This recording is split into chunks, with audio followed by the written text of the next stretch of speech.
Hudaibiya സന്ധി നടന്ന സമയം റസൂലുള്ളാഹി സ്വല്ലല്ലാഹു അലൈഹി വസല്ലം തങ്ങളുടെ കൂടെ 1400 സ്വഹാബികളുണ്ട്. 1400 സ്വഹാബികൾ. അവരുടെ കൂടെയുള്ളത് 50 ആടുകളാണ്. ആ ആടുകളുടെ പാലൊന്നും കുടിച്ചാൽ അവർക്ക് ആർക്കും വിശപ്പ് മാറില്ല. അങ്ങനെ ഫഖഅദ റസൂലുള്ളാഹി സ്വല്ലല്ലാഹു അലൈഹി വസല്ലം അലാ ജബർ റഖിയ, ഒരു കിണറുണ്ടായിരുന്നു അവിടെ. ആ കിണറിൻ്റെ വക്കിൽ നബി തങ്ങൾ വന്നിരുന്നു. സുമ്മ ദഅ, അവിടുന്ന് നബി തങ്ങൾ ദുആ ചെയ്തു. ആ കിണറ്റിലേക്ക് അവിടുന്ന് ഇമ്മാ ബസഖ ഫീഹ, അതിൽ ഹബീബിൻ്റെ പരിശുദ്ധമായ ഉമിനീരിൻ്റെ തുപ്പൽ ആ കിണറ്റിലേക്ക് വീണു എന്നാണ് ചരിത്രം. ഫജാഷത്, ആ കിണറിൽ വെള്ളം അണപൊട്ടി ഒഴുകുകയാണ്. ഫസഖൈനാ വസ്തഖൈനാ, ഞങ്ങൾ കുടിച്ചു, ഞങ്ങൾ ഞങ്ങളുടെ ഒട്ടകങ്ങളെ കുടിപ്പിച്ചു, ഞങ്ങൾ എടുത്തു വെച്ചു.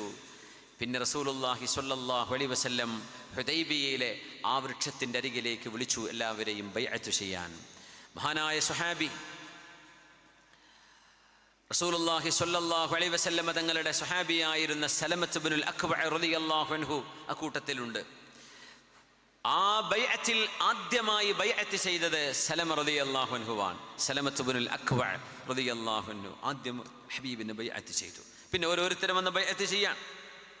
കാരണം ഉസ്മാൻ ഇബ്നു അഫ്ഫാൻ റളിയല്ലാഹു അൻഹു മുസ്ലിമീങ്ങളുടെ പ്രതിനിധിയായി ഖുറൈശികളുടെ അടുത്തേക്ക് സംസാരിക്കാൻ ചെന്നപ്പോൾ ഒരുപാട് നേരം ഉസ്മാൻ എന്നവരെ അവർ പിടിച്ചു വെച്ചപ്പോൾ മുസ്ലിമീങ്ങൾക്കിടയിൽ ഒരു ന്യൂസ് സ്പ്രെഡായി, ഉസ്മാൻ എന്നവരെ അവർ കൊന്നുകളഞ്ഞു എന്ന്. സത്യത്തിൽ കൊന്നുകളഞ്ഞിട്ടില്ലായിരുന്നു, വധിച്ചിട്ടില്ലായിരുന്നു. പക്ഷേ അങ്ങനെ ഒരു ദൂതനെ കൊല ചെയ്യുന്നത് ജാഹിലിയ്യ കാലത്ത് പോലും ഗൗരവമുള്ള വിഷയമാണ്. അങ്ങനെ ഒരു ദൂതൻ കൊല്ലപ്പെട്ടതാണ് തബൂക്ക് യുദ്ധമുണ്ടാവാൻ കാരണമായത്. നമ്മൾ ചരിത്രം പഠിച്ചിട്ടുണ്ടായിരിക്കും. ഹബീബാ നബി നിങ്ങൾ എപ്പോഴാ പറഞ്ഞ സ്വഹാബികളെ, നിങ്ങൾ ബൈഅത്ത് ചെയ്യണം. ഒരു യുദ്ധം ഇവിടെ നടക്കുകയാണെങ്കിൽ നിങ്ങൾ ദീനിൻ്റെ പക്ഷത്ത് പാറ പോലെ ഉറച്ചു നിൽക്കും, നിങ്ങൾ ഹബീബിൻ്റെ കൂടെയുണ്ടാകുമെന്ന് ഉറപ്പ് തരണം. അങ്ങനെ ബൈഅത്ത് ചെയ്യാൻ വേണ്ടി പറയാൻ. ആ സമയത്ത് ആദ്യമായി ഹബീബിൻ്റെ കൈപിടിച്ച് ബൈഅത്ത് ചെയ്തത് സലമത്ത് ഇബ്നുൽ അക്വഅ റളിയല്ലാഹു അൻഹു. സ്വഹാബികളുടെ പേര് കേൾക്കുമ്പോൾ റളിയല്ലാഹു അൻഹു എന്ന് ചൊല്ലണം. റളിയല്ലാഹു അൻഹും വറളൂ അൻ, അവർ അല്ലാഹുവിനെ ഇഷ്ടപ്പെട്ടു, അല്ലാഹു അവരെ ഇഷ്ടപ്പെട്ടു, അവർ അല്ലാഹുവിനെ ഇഷ്ടപ്പെട്ടു എന്ന് വിശുദ്ധ ഖുർആൻ. ബായഅതു റസൂലല്ലാഹ് സ്വല്ലല്ലാഹു അലൈഹി വസല്ലം, ഹബീബായ നബി തങ്ങളെ ഞാൻ ബൈഅത്ത് ചെയ്തു. അവ്വലന്നാസ്, ആദ്യമായി ജനങ്ങളിൽ നിന്ന് ആദ്യമായി ഹബീബിൻ്റെ കൈപിടിച്ചത്, നബിയെ അങ്ങയുടെ കൂടെ ഞാൻ ഉറച്ചു നിൽക്കുമെന്ന് ഉറപ്പ് കൊടുത്തത് സലമത്ത് ഇബ്നുൽ അക്വഅ റളിയല്ലാഹു അൻഹു. അങ്ങനെ ഒരുപാട് ആളുകൾ ബൈഅത്ത് ചെയ്തുകൊണ്ടിരുന്ന ഹബീബിൻ്റെ മുമ്പിലൂടെ കടന്നു പോകുമ്പോൾ ഞാൻ അവിടെ നിൽക്കുന്നുണ്ട്. എന്നോട് പറഞ്ഞു, സലമത്ത് ഇബ്നുൽ അക്വഅ, നിങ്ങൾ വന്ന് ബൈഅത്ത് ചെയ്യണം. അപ്പം ഞാൻ പറഞ്ഞു, നബിയെ ബായഅതുക യാ റസൂലല്ലാഹ് ഫി അവ്വലിന്നാസ്, ഞാനല്ലയോ നബിയെ ആദ്യം ബൈഅത്ത് ചെയ്തത്, ഞാൻ ചെയ്തു കഴിഞ്ഞിട്ടുണ്ടല്ലോ.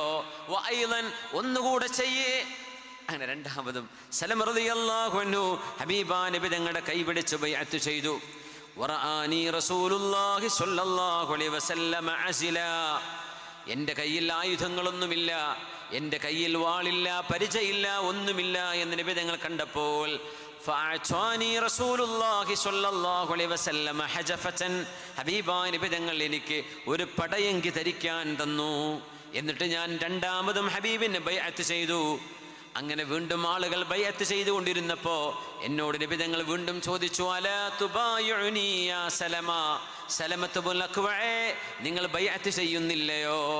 ഞാൻ പറഞ്ഞു, നബിയേ ബായഅതുക യാ റസൂലല്ലാഹ് ഫി അവ്വലിന്നാസ് വഫി ഔസത്തിന്നാസ്, നബിയേ ജനങ്ങൾ തുടങ്ങുന്നതിന് മുമ്പ് ഞാനല്ലയോ അത് തുടങ്ങിയത്, അതിനിടയിലും ഞാൻ വന്ന് ബൈഅത്ത് ചെയ്തല്ലോ നബിയേ, ഇനിയും വേണോ? വഅയ്ളൻ, ഒന്നുകൂടെ എന്നെന്നോട് പറഞ്ഞപ്പോൾ ഫബായഅതുഹു സാലിസ, 3 തവണ ഹബീബിൻ്റെ കൈപിടിച്ച് ബൈഅത്ത് ചെയ്ത സ്വഹാബിയാണ് സലമത്ത് ഇബ്നുൽ അക്വഅ റളിയല്ലാഹു അൻഹു. 3ാമത്തെ തവണ എന്നെ നബി തങ്ങൾ കാണുമ്പോൾ എനിക്ക് തന്ന ആ പടയെങ്കി എൻ്റെ ദേഹത്ത് കാണുന്നില്ല. യാ സലമതു ഐന ഹജഫതുക്, സലമ നിങ്ങൾക്ക് ഞാൻ തന്നിരുന്ന, അല്ലതി അഅതൈതുക്, നിങ്ങൾക്ക് ഞാൻ നൽകിയിരുന്ന പടയെങ്കി എവിടെ എന്നെന്നോട് ചോദിച്ചപ്പോൾ ഞാൻ പറഞ്ഞു, യാ റസൂലല്ലാഹ് ലഖിയനി അമ്മി ആമിറുൻ അസില, ഫഅഅതൈതുഹു ഇയ്യാഹാ. എൻ്റെ അമ്മാവനായ ആമിർ റളിയല്ലാഹു അൻഹു ഒരായുധവുമില്ലാതെ വന്നപ്പോൾ എൻ്റെ അമ്മാവനെ ബഹുമാനിച്ചുകൊണ്ട് ഞാൻ അത് അവർക്ക് കൊടുത്തു നബിയേ. ഫളഹിക റസൂലുള്ളാഹ്, അല്ലാഹുവിൻ്റെ ഹബീബ് അത് കണ്ടുകൊണ്ട് ചിരിച്ചു. ഇന്നക കല്ലദീ ഖാലൽ അവ്വൽ അല്ലാഹുമ്മ അബ്ഗിനി ഹബീബൻ വഹുവ അഹബ്ബു ഇലയ്യ മിൻ നഫ്സി. അല്ലാഹുവേ, എൻ്റെ ശരീരത്തെക്കാളും എനിക്ക് സ്നേഹിക്കാൻ കഴിയുന്ന ഒരു ഹബീബിനെ എനിക്ക് തരേണമേ എന്ന് പറഞ്ഞ ആളെപ്പോലെയുണ്ടല്ലോ.